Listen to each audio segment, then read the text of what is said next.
Good morning. Welcome. It is day 9 of Camp Nano. So, July Camp Nano. Well, yeah, you know it. Well, yesterday I wasn't here. I had bad allergies. I was not feeling good. I woke up, I could not talk. I mean, someone just went in my throat and just took my voice away. So I couldn't talk. I wanted to write. And then I started having wheezing and my eyes was watery. It was just a hot mess yesterday. So I got up and took some Benadryl and it knocked me out, flat out. But I was able to make an appointment with my doctor and get this taken care of. And it seems like I have these flare ups maybe every 2 years. But once I have them, it's hard to get rid of them. So, yep. And I found out someone else in my family have the same thing going on, except they are a little bit worse than me. So, anyway, I'm here today. I'm feeling better. Thank God for that. And I have me a fresh cup of coffee. And I'm ready to write because I didn't get any writing yesterday. And I'm not going to beat myself up for it. Even though they say you need to write every day, true, if you can. But life sometimes get in the way, but you don't need to use that as an excuse all the time unless it's dealing with your health. So anyway, I'm here. I am going into, let's see what scene today. I realize my scenes are chapters. I need to go back and do some more reading and see how these little tidbits I don't realize when I'm reading a book out of pleasure, and I'm also using other authors' book to critique how I want or don't want my writing to be. And I don't think I paid attention to the scenes per se. If a scene represents a chapter, or if they have two or three scenes within a chapter. So I don't know how to, I never paid attention to it. So today I will do some reading after this writing sprint just to see if there's more than one scene within a chapter. And if not, well, I can consider my scenes a chapter because they're pretty long. But I know when I go through the editor process, it will change. So I just want to welcome everyone who's here today. If you don't catch me on the live stream, I will be here on Twitch later on today, probably at 2 p.m. Central Time. So you can catch me at Twitch, twitch.tv/Tish Bouvier, and I will probably just do some writing. Oh, good morning. This is my favorite person, my daughter. She's here this morning. I'm good. I'm so glad to see you here. And I'm so glad I make your day because you definitely make mine just by showing up. Even if you don't stay for the whole time, just by showing up and saying hello, that really makes my day. So thank you for joining me. Anyway, like I said, I'm feeling better today. Hope it lasts all day. Seemed like as soon as I walk outside and breathe in the air, because I'm allergic to weeds, pollen, moles, almost anything you can breathe, and probably almost everything that you can eat within the list of allergens. And I'm glad I'm not allergic to coffee. Oh my gosh. What would life be if I couldn't have a cup of coffee? It would be crazy. So I am going to treat myself again today. I have some coffee beans where it's really my daughter, her bee friend, what you call it, boyfriend, sent her a bag of roasted coffee bean from Hawaii. Lucky her. But I'm going to grind those beans up today and make me some coffee. Maybe I shouldn't because it's different. I have to stick to my same routine. I don't know. I just don't want to have an allergic reaction to a coffee bean, and that would be so depressing. But anyway, as I was saying, if you miss a day in writing or don't get any writing in a particular day, don't beat yourself up. It is okay. You are entitled. You know, you are entitled. Just accept that and embrace it. Just don't make it a habit. You know, things do come up in life that we have to miss writing. And yesterday, I missed writing. I slept all day long. So that's probably why I'm so energized this morning. So I am on scene 8 or chapter 8 of my story. And it's moving pretty good. It's like whatever I see in my mind, I'm writing it out. And this is the part where Bay reluctantly go and see Vonnie in jail. And this is where she's going to have to make that false moral premise true. Initially, she thinks, okay, well, I hadn't been home in 10 years. Everybody changed. Maybe Vonnie is capable of killing her own mother. And then she remembered, well, when we was kids, I never seen that sign in her. So being back home 10 years later and she's being arrested, she think, okay, that's a possibility. She could have done it. All evidence points to her. So when she go and visit her in jail and Vonnie shares some information with Bay, only Bay and supposedly her mom, her deceased mom, the victim, knows. And Bay start to think, oh, there is a chance that Bonnie is innocent. And that's when her thinking changed. And because of this, she makes a decision either to help Bonnie find out who killed her mom, or she walk away and just let it be. So this means that my MC, main character, has to commit herself to the rest of the story. And this was the part of the snowflake method that I did like. You know, when you write certain things about your character and you have to figure out, okay, you have a 3-story act and she's going to stay committed. Well, this is where she makes a decision. And of course, we know, according to Cozy Mystery, you're going to have a sleuth, so she stays committed. She commits herself to the rest of the story. So we're going to start with our 10-minute writing sprint. Yes. Oh, I just want to say one more thing. I played Animal Crossing the other day. I said I was going to play it. Oh my God, I can swim. I don't know how to swim in real life. I really don't. I love the water so much, but I don't know how to swim. And my little guy, my character on my Animal Crossing, he know how to swim. He's good. And I felt like, gee, I'm swimming for real. So I had fun with Animal Crossing. I played it for 2 hours. I should have been writing, but I needed that break. And it was so much fun to get back into my game. So yeah, and then my other residents on my island was asking, where have you been? I hadn't seen you in a while. I was like, oh my God, they missed me. I hope they don't disappear one day if I stay gone for another 2 weeks. But that was fun. So anyway, we're going to get back to writing and we're going to do our first 10-minute writing sprint.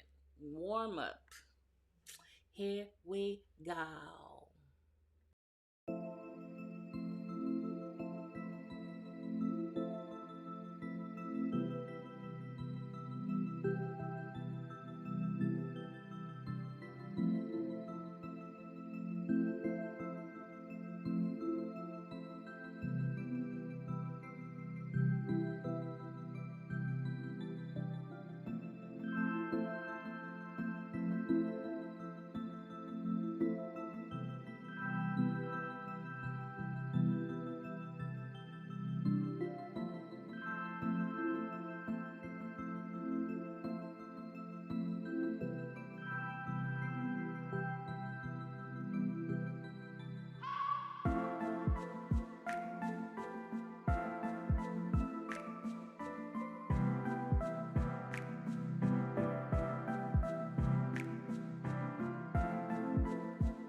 Okay, that completes our first 10-minute warm up.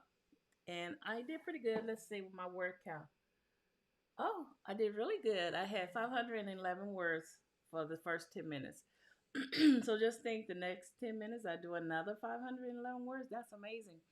So at this scene, Bay already decided she would go see Bunny in jail. So she goes back into the house and she noticed her dad and Nana Ivy just coming out of the kitchen, and she thinking that they was talking about her dad diagnosis. He was recently diagnosed with Alzheimer's.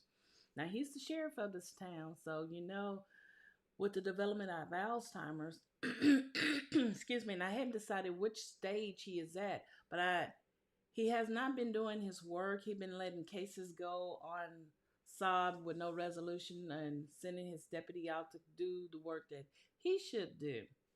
And some of the residents' complaints is just building up. And the townspeople notice that he's being forgetful, and they find him in different places of the town, and he's still driving. So he may be close to the maybe the third stage of Alzheimer. I got to do some research on that.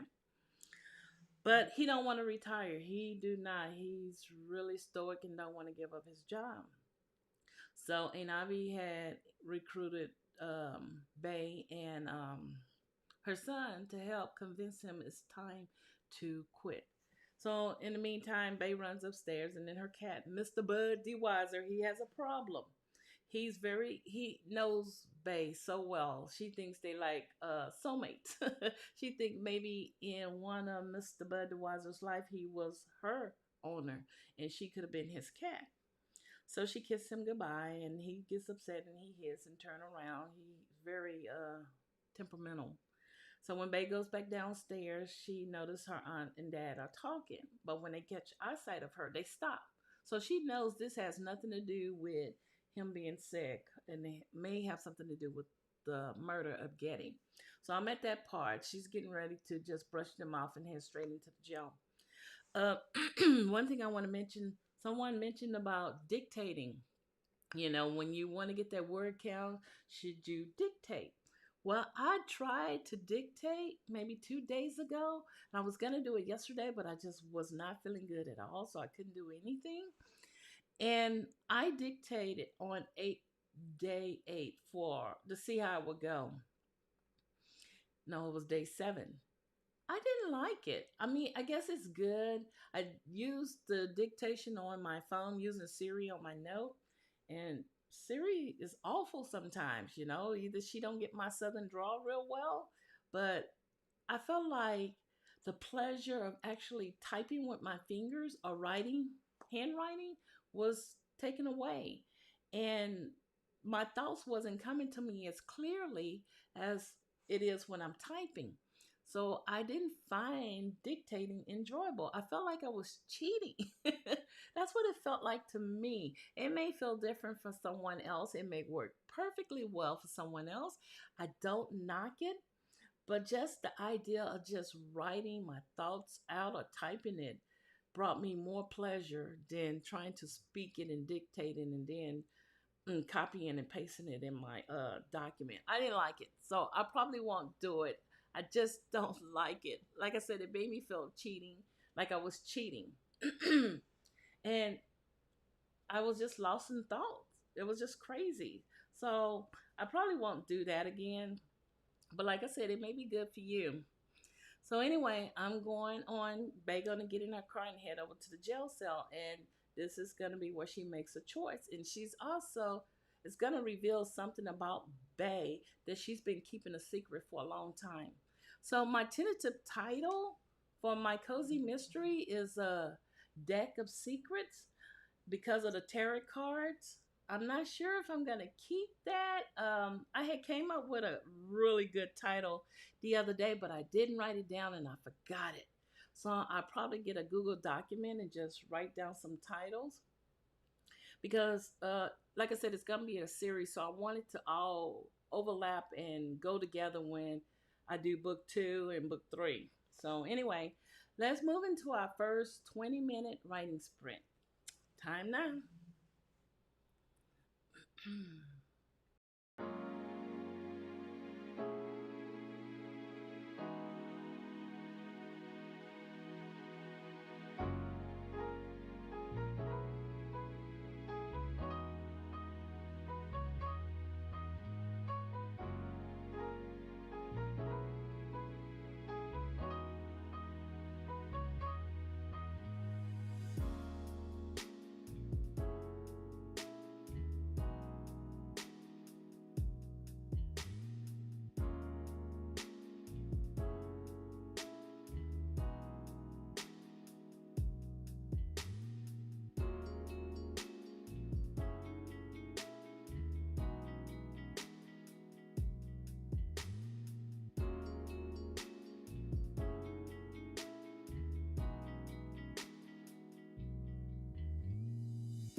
Okay, that completes our first 20-minute writing sprint.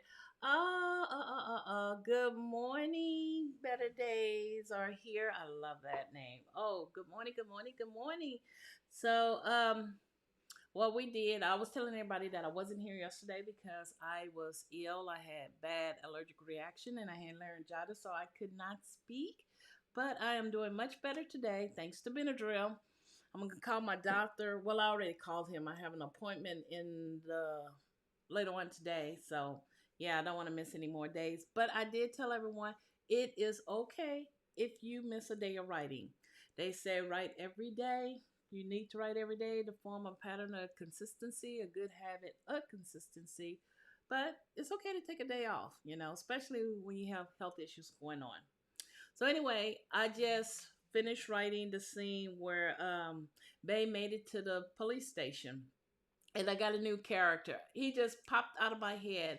I thought Chewy was gonna be a restaurant that Bay and Rhonda was gonna have lunch at. While she was driving to the police station, she get a phone call from Rhonda. Rhonda is Bay's accidental best friend. She is trying so hard to be Bay's best friend. So Bay agreed to have lunch with her, and she found out that Rhonda is gonna be a couple hours late because she's the receptionist at the police station. It's a small police station there. So instead, when Bay goes up there, she sees no one at the front desk. And remember, okay, Rhonda's gonna be late, so she holler out to see if anybody else was there. And Chewy, Chewy is not my restaurant anymore.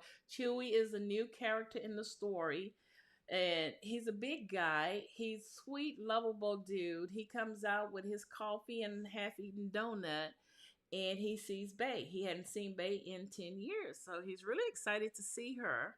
So people try to keep their distance a little bit from Chewy because he's overbearing with the hugs, but his whole family are huggers, and they real big people. And in these cozy little towns, you have it's very quaint, and you have these very cozy characters. These some are eccentric characters, and Chewy is one now. So Chewy's all excited. He sees Bay, and he looks at Bay and say, "Oh, you're not that skinny little popcorn eater girl you used to be," and realize, "Oh, you very what's the word I use? Hefty. Oh, hefty." Bay do not like that word hefty because that means she's fat. She realized she gained a lot of weight. But to Chewy and his family, since they all big people, he thinks, you know, you are more healthier. The bigger you are, the more healthier you are. So they try to swallow that down and accept Chewy for who he is. And she realized, maybe I can use Chewy to get a lot of information that I can't get from anyone else. And she don't want Chewy to know, well, she don't want her dad to know she's there getting ready to go see Vonnie. So her and Chewy is in this little dialogue going on about her living in the city, her being back in town, and how she just got real hefty. I remember one time my husband, when I started gaining weight, I asked him, I said, "Honey, am I fat?" And he was so nice, but it just didn't, the words wasn't right. He said, "You just puffy." And I was like, "What?" Puffy? I didn't like that. So I should, don't ask anything you really don't want to know. You know if you gain weight or not. So anyway, Po Bay, she's hefty. It's the word that Chewy used. And everybody else in this town gonna realize she's not that little skinny popcorn eating girl because she used to eat popcorn all the time. So anyway, she's gonna start using Chewy to get more information. I thought it was gonna be Deputy Styles to get information, but Styles not as geeky and dumb as she think he is. So she's not gonna be able to play him or manipulate him like she thinks she can. So right now, she's finna act. Styles is volunteering some information to her about the murder that she didn't know exactly what happened to Getty, how she was killed, and he finna give her some of that information. And another thing about cozy mysteries, you don't go into the deep-hearted forensic of the killing with the blood and stuff. So he's just gonna give her the basics before he leaves her in there to see Vonnie. She wants to be in and out by the time Rhonda comes to work and by the time her dad shows up. So that's where I'm at. And let me see, how many words do I have now? Um, they're pretty good. I have 1373 words, so that's pretty good. So anyway, I'm getting ready for our second sprint, our second 20-minute sprint. Yay! And then we'll be through with here today, but I will be back tomorrow and we can continue to go on and on. And yeah, but I'm gonna be on Twitch. At least my intentions is to be on Twitch later on today at 2 p.m. Central Time, just writing and talking about everything dealing with cozy mystery, or if you join me in the chat, anything you want to talk about your writing program. So be sure to join me at twitch.tv/TishBouvier at 2 p.m. Central Time. So let's get started with our second and final 20-minute word sprint.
Okay, that concludes our final 20 word writing sprint today. Um, I did pretty good. Um, my story just flowed. I didn't have a dream, but I did do a lot of thinking about it yesterday. So right now I did pretty good. I have 2,218 words. And I'm just at the scene where Bay goes into the cell and she has to wake up Vonnie. Vonnie been crying all night and she sleeps at the table instead of getting in one of those cots in the jail cell. And she just pours her heart out crying to Bay. And Bay is very sensitive, so she can feel she's empathic, I guess that's what you call it. Well, she can feel everybody's pain and she can feel they hurt. And she was able to feel how real and sincere Vonnie was, that she started crying with her. And Vonnie was telling her, I didn't do it. I didn't kill my mom. She's the only person I have. And it was just deep. I was getting all emotional when I was writing it. And I was like, oh, this is so real. And listening to the music in the background just went perfectly for that emotional scene. So that's where I left off. I may continue this later on today, since I said I was going to be on Twitch, or I may do something else because I am writing another book of haikus. And yeah. So anyway, I'm so glad you joined me. I'm so glad you joined me. That's all I can say. And I hope you will continue writing today. Get your word count in. Don't stop. Keep pushing words forward. It's been really good. I will see you tomorrow. Same time, same station. I'm thinking of Batman. Anyway, until tomorrow, you have a wonderful day and happy writing.